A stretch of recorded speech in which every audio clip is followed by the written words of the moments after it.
Kera twiga imibare twajyaga twigana n'abana bamwe batazi kwiga, akaza akakubwira ati ndagira ngo tuzigane imibare. Nk'iyo twabaga dufite ikizamini tukagenda tugafata amakaye tukajya ahantu tukicara. Twe twagiraga n'ibitabo mu seminari baduhaga ibintu byose, ugafata igitabo ugakora amaforumire, ibintu byose turimo kwiga ukabikora bakureba, tukajya ku kibaho mu ishuri ukabikora, abandi bicaye barimo kwandukura, bakibwira ngo barimo bariga. Mwazajya mu kizami bakavayo bavuga ko byabananiye. Kubera iki? Bari barimo kureba uko wowe wiga, batarimo kwiga. Kuko ko wabonye umuntu arimo gukora amahurizo ku kibaho, ntabwo bivuga ko wize kuyakora. Ndibuka twigeze no gutongana n'umwana umwe bansabye ngo njye kubigira, ndabwira ariko ubu ngubu ntabwo murimo kwiga, ubu ni jyewe urimo kwiga, ndimo ndasubiramo, mwebwe mwicaye mundebera, mwabaye abafana murareba uko nkina. Reka mbere iki, mwebwe reka njye baha ibibazo mubikore, nkubwira aho bikunanirira, nkwereke uko uhava. Batoya bati wowe gusa ukora turareba. Sawa, nticyavuyemo mushobora kukibwira. Imibare narayitsindaga, wowe ukibonera yo wasanzwe wabona. Natwe burya mu bukristo bwacu ikintu kitwica, mpagarara hano nkaba umukinnyi, mwebwe mukaba abafana, mugakoma. Hariho n'abapasitori bamwe rwose babigize umuco, bati yakwigisha nyine yamubona bimaze gushyuha ati mushyiremo amashyi. Ariko ni bande bakoma amashyi? Wari wabona abakinnyi bakoma amashyi, bakoma amashyi abafana, mukaba abafana, jyewe nkakina. Wari wabona umufana watsinze igitego aba yageze mu kibuga se? N'ibindi rero ndagira ngo twihute, nibura muzagerageze mwe mwavamo abakinnyi mwakagira Imana. Ibintu byo kuba abafana mukareba aho abapasitori bakina, mwebwe mwicaye aho ngaho.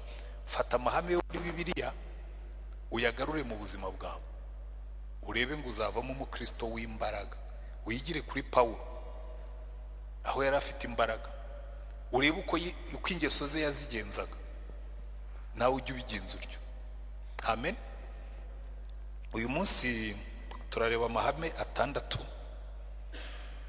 yahaga imbaraga ubuzima bwa Pawulo. Turifashisha urwandiko yandikiye Abafilipi, ariko kubera yuko iyo urimo kwiga imico y'umuntu wanditse ibintu byinshi, ntabwo urwandiko rumwe ruhagije kugira ngo ubibone neza. Turaza kugenda tuva hamwe tujya ahandi, tuva hamwe tujya ahandi. Ariko reka tubanze dusome, kuko turi muri Bible study, tubanze dusome Abafilipi, urwandiko Pawulo yandikiye Abafilipi. Turasoma mu gice cya 3, ndahera ku murongo wa mbere.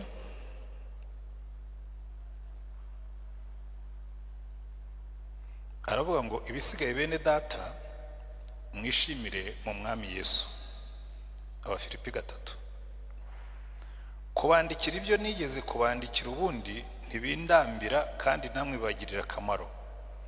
Mwirinde za mbwa, mwirinde inkozi z'ibibi, mwirinde n'abakeba gukeba kubi, kuko twebwe turi abakebwe gukebwa kwiza, abasenga mu buryo bw'umwuka w'Imana, tukishimira Kristo Yesu, ntitwiringire iby'umubiri, nubwo jyeweho nabasha kubyiringira. Niba hari undi wese wibwira ko afite impamvu imutera kwiringira umubiri, jyeweho namurusha. Dore nakebwe ku munsi wa 8, ndi uwo mu bwoko bw'Abisirayeli, ndi uwo mu muryango wa Benyamini, ndi umuheburayo w'Abaheburayo, ndi umufarisayo ku by'amategeko. Ku by'ishyaka narenganyaga itorero, ku buryo gukiranuka kuzanwa n'amategeko nari inyangamugayo. Iyo ni introduction ya Pawulo. Urumva na bya bindi nababwiraga, n'ingeso ze n'ibyaha bye ntatinya kubivuga, akavuga ati jyewe rwose ndi umuheburayo w'Abaheburayo, simvanze. Ndetse ikimenyimenyi ndi wo mu muryango wa Benyamini, nitwe twatanze umwami wa mbere wa Isirayeli. Nakebwe ku munsi wa 8, ngo wari umuhango w'Abayuda, kwereka ko yari umuyuda koko atavangiye. Ati no kwiga nize mu ishuri ry'Abafarisayo, ku birenge bya Gamariyeli, ndetse mu bafarisayo nari mubi imbere, ndi inyangamugayo gusohoza imihango y'idini. Ati n'itorero naritotezaga. Urumva avuze ibyiza byose yakoze, ariko yongeraho ako ngako muzitegereze, nta nubwo Pawulo yajyaga agasimbuka. Kabata ariko nubwo mu ndeba kera nari ikibuga, natoteje itorero ry'Imana, nari umugome, nishe n'umuntu.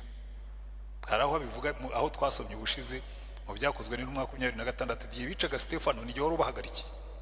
Ati nshima ko yicwa, atari ku mwami Yesu arambonekera. Amen. Hanyuma umva icyamuhaga imbaraga, aravuga ngo nyamara ibyari indamu yanjye nabitekereje ko ari igihombo ku bwa Kristo, ndetse n'ibintu byose mbitekereza ko ari igihombo ku bw'ubutunzi butagira akagero, aribwo kumenya Kristo Yesu.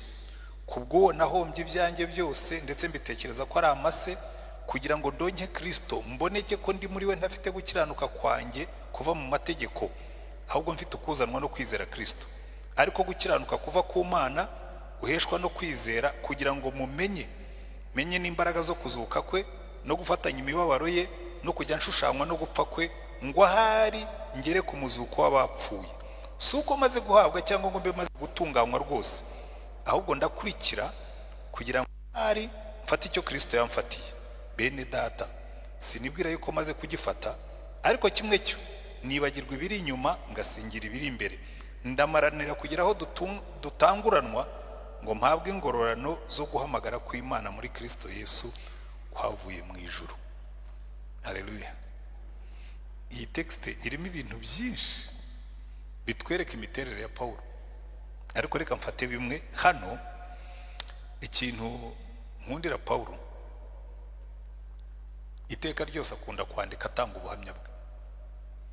Muri ubwo buhamya bwe niho tubonera aho yavomaga imbaraga ze. Iki cyambere tubona, aravuga ngo ku bwanjye jye ibindi byose narabiretse, narabihombye, ndashaka kumenya Kristo, ngo ndonye Kristo, ngo menye n'imbaraga zo kuzuka kwe. Urabona ukuntu atondeka amagambo, ubona umuntu ufite ikintu cyitwa ishyaka, passion yo kumenya Yesu. Buriya rero ikibazo kijya gikomera mu wa Kristo, ndashaka kuza kubasigiraho umwanya munini wo kubaza ibibazo. Reka nkoresha iminota mikeya, komantere ndazigabanya. Ikibazo tujya tugira cy'abakristo, nta shyaka rya Yesu bagira. Babaraho gusa, nta shyaka rya Yesu bagira.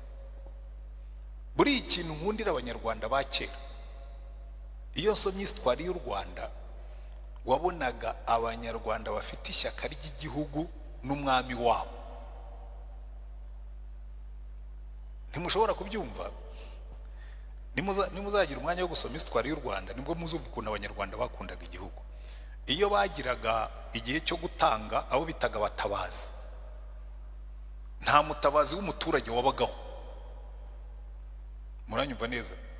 Umutabazi yagombaga kuba umwe mu bana b'umwami. Aba prince, ibikomangoma, nibyo byitangiraga igihugu. Akajya mu kindi gihugu agiye gupfa, for the country and the king. Akagenda agapfa, igikomangoma. Naho twebwe muri kino gihe, uko umuntu agenda azamuka aba umunyamugisha, urukundo rw'igihugu ruragabanuka. Hari abana naganirizagaho muri family ziryoshye, zimeze neza, bambwira ati no, twebwe ntabwo tuzakora hano. Ko twabyaye ibigwari. Mwebwe baso bararushye, baruhira igihugu, none mwebwe inzozi zanyu no kuzajya kumangamanga mu bihugu by'abandi mutagizemo uruhare. Nta nabicayemo bamwe rwose wabaha ibipapuro, mwagenda mukajya kumangamanga iyo ngiyo, mukajya mwirirwa muterura ibikarito mugira muti, ariko mwagiye. Pawulo rero yakundaga umwami we, yakundaga Yesu, akavuga ati ibindi byose mbibona nk'igihombo, gifite ishyaka ry'umwami wanjye. Ndashaka kumenya Yesu, ndashaka kubona Yesu. Hari ahantu agera muri uru rwandiko rw'Abagalatiya, kuko niho atangirira mu gice cya mbere, umurongo wa 21 aravuga ngo erega ku bwanjye kubaho ni Kristo no gupfa byambera inyungu. Murabitekereza ngo jyewe niba kubaho mu mubiri aricyo kizantera gukomeza kwera imbuto z'umurimo wanjye, sinzi icyo nahitamo, meze murunga bangabo, kuko nifuza kugenda ngo bane na Kristo, kuko ari byo birushaho kumbera byiza cyane. Nyamara ku bwanyuho naguma mu mubiri nibyo binkwiriye. Pawulo avuga ati naguma mu mubiri nzanezerwa ko nzakomeza nkakorera Imana, kandi mpfuye nakwishima kurushaho. Genda kubabwira rero, iyo umuntu yatangiye gutekereza gutyo aba yarenze igaruriro. Hari abantu Satani areba akavuga ati okay, bariya mubareke bagende, barenze igaruriro, kuko niyo wamwica azapfa anezerewe. Pawulo icyamuhaga imbaraga cya mbere ni ukumenya umwami we, akamugira intego y'ubuzima bwe. Nimureba mu nzandiko za Pawulo zose, reka mbaho urundi rugero rumwe cyangwa ebyiri.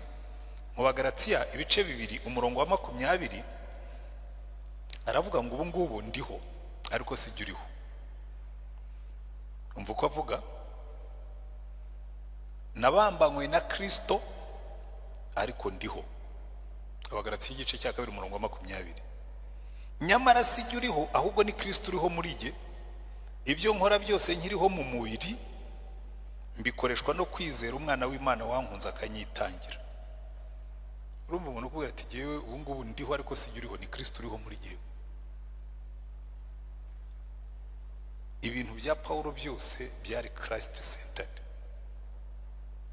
Ubuzima bwe bwose akavuga ati niyo wanyica sinzamuvaho. Amen.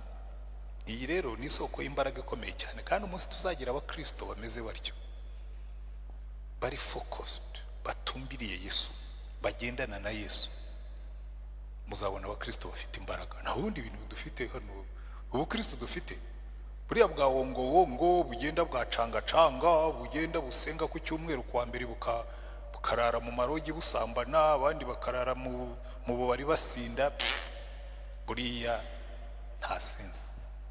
Ibyo Pawulo avuga ati by'ubundi abandi babona nk'inyungu, njye mbibona nk'igihombo, nabisize inyuma yanjye ngo ndonye Kristo. Hari ahantu yandikiye Abefeso, reka bari ko ndangirizaho muri iyo ntego ya Pawulo yo kumenya Yesu. Mu Befeso igice cya mbere, iri sengesho ndarikunda cyane. Murongo wa 16 w'igice cya mbere cy'Abefeso aravuga ngo mbashimira Imana urudaca nkabasabira uko nsenze, kugira ngo Imana y'umwami wacu Yesu Kristo ariyo data wa twese w'icyubahiro ibaho umwuka w'ubwenge no guhishurirwa bitume muyimenya. Ngo ibaho umwuka w'ubwenge no ngo bitume muyimenya, ngo amaso y'imitima yanyu abone uko ahweza, mumenye ibyo mwiringizwa n'iyabahamagaye, mumenye n'ubutunzi bw'ubwiza bw'ibyo azaragabera. Aka ka 19 nkagakunda kurushaho, mumenye n'ubwinshi bw'imbaraga zayo butagira akagero, iziha twebwe abizeye nk'uko imbaraga z'ububasha bwayo bukomeye ziri izo yakoreye muri Kristo ubwo yamuzuraga mu bapfuye ikamwicaza iburyo bwayo ahantu ho mu ijuru.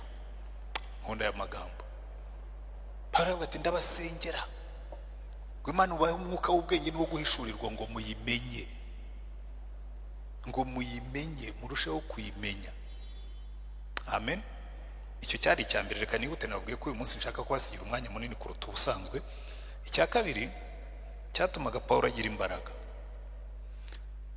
gukorana n'umwuka wera, gukoreshwa n'umwuka wera. Muri iyi minsi muzumva mbigarukaho kenshi. Buriya naje kugenzura ndeba aho intege nke z'itorero ziherereye, usanga abakristo benshi ibintu by'umwuka wera pe, niba tuzafata umwanya tugasubiramo tugafata nk'umwaka wose tukigisha ku mwuka wera, abantu bakagera bakamenya uko bikora, byaranyobeye. Mwazangiriye inama tuzabigenze dute?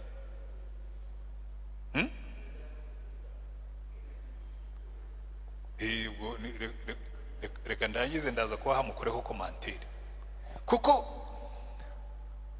nureba muri Bibiliya Pawulo aravuga ati rero ugiye ubu ngubu nta kintu na kimwe nshaka kwirata uretse ibyo nakoreshejwe n'umwuka. Umva ukuntu abivuga mu Baroma igice cya 15. Nimwe muri za passage nkunda cyane nayo. Muraza kumva ngenda bavuga ni hari ibintu nkunda kuko hari ahantu nagiye nigira, hari ishuri nigiyemo kandi mbona birakora. Igice cya 15 umurongo wa 18 mu Baroma aravuga ngo sinzatinyuka kugira icyo mvuga keretse icyo nakoreshejwe na Kristo ngo abanyamahanga bumvira Imana. Yampaye amagambo n'imirimo n'imbaraga z'ibimenyetso bikomeye n'ibitangaza n'imbaraga z'umwuka wera. Ibyo byatumye nsohoza ubutumwa bwiza bwa Kristo uhereye i Yerusalemu ukazenguruka ukagera muri iri ruko, kandi nashishikariraga kuvuga ubutumwa bwiza aho izina rya Yesu ritari ryamenywa, ngo ntubaka ku rufatiro rwubatswe n'undi, ahubwo ngo bimere nk'uko byanditswe ngo abatabwiwe ibye bazabibona kandi abatabyumvise bazabimenya. Pawulo aravuga ati nta kindi gihe nshaka kwirata uretse ibyo nakoreshejwe n'umwuka wera. Muzabona ahantu Pawulo yandika, niba hari umuntu wanditse neza ku mwuka wera ubona koko yari yarabisobanukiwe. Mu rwandiko rwa mbere yandikiye Abakorinto mu gice cya 2 avugamo igisingizo cy'umwuka wera rwose ukumva uranezerewe, akavuga ngo buriya ngo iby'amatwi atigeze yumva, iby'amaso atigeze abona, iby'umutima w'umuntu utigeze utekereza, Imana yabihishiye abayikunda. Noneho agakomeza akatubwira ati rega buriya ninde ushobora kumenya ibyo undi atekereza, ati kereka umwuka we umurimo, atari ko twebwe dufite gutekereza kwa Kristo kubw'umwuka wera uba muri twe. Rero ni ibanga rikomeye cyane rya Pawulo ryaririje. Nta muntu wanditse ku mwuka wera. Yesu yamuvuzeho kenshi, ariko Pawulo yamwanditseho cyane ndetse kuruta uburyo Yesu yamuvuzeho, kuko Yesu yatanze gusa, yateye inyota yo kuzura umwuka, ariko Pawulo aduha ibisobanuro. Niwe wanditse ku mbuto z'umwuka, niwe wanditse ku mbaraga z'umwuka, niwe wateragaho Kristo umwete wo kugendana n'umwuka. Iki ni ikintu tugomba gusobanukirwa, kuko aravuga ngo izi mbaraga mu mbonana zatumye mvana ubutumwa bwiza i Yerusalemu nkabugeza i Roma, ni ukubera imbaraga z'umwuka zakoranaga nanjye. Niyo mpamvu mu byakozwe n'intumwa mu gice cya 19 ageze muri Efeso yahasanze abigishwa bamwe, arabitegereza. Bashobora kuba bari Abangirikani, ko burya Abangirikani tuzi kwigisha kwihana ibyaha pe. Ushaka abantu bigishijwe kwihana ibyaha uzajye kuroba muri Angirikani uzahabasanga cyane cyane, ariko Abangirikani ba kera. Abo ngubu bo nyine nabo babaye nk'abandi, ariko kera hari Abangirikani bihannye ibyaha, bari bazi kubivuga bagatanga n'ubuhamya. Ariko Pawulo arabitegereza aravuga ati ariko mwigeze muhabwa umwuka wera mukimara kwizera? Bati se hari n'umwuka wera? Ati reka da, ati ntabyo twumvise. Ati mwebwe ati byagenze bite? Ati twebwe